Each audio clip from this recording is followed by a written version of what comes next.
up, YouTube? This your boy Download back for another album review. This one is to Rick Ross, God Forgives and I Don't. And of course you know, the album is really supposed to come out on the 31st, but it's been leaked. And I gotta ask you, who do you think leaked this fucking album? See, a lot of people like to blame the producers and the engineers who recorded the album, thinking that they the ones who be leaking shit. Not all the time. I mean, think about it.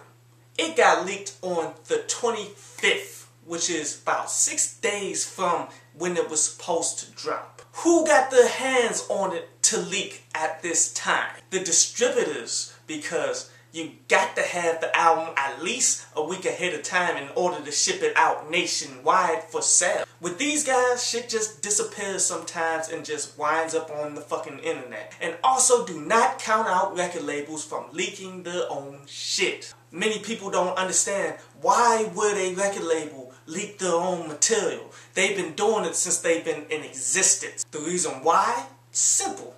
If you as an artist do not reach the numbers that you were targeted to reach, then you are in debt to that label for your next album anyway. Meaning basically every sale from this album and possibly your next goes completely into their fucking pocket.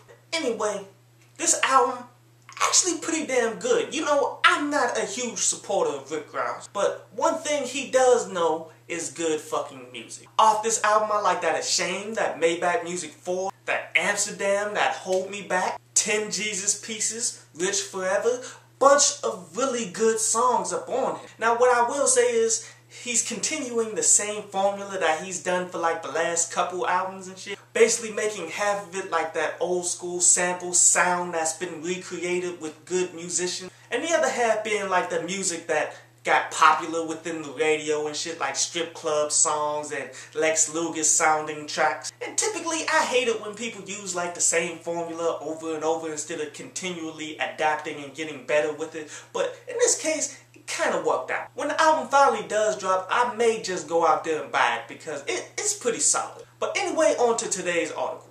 And today's article is about release dates. And you know, this is the thing that kills me.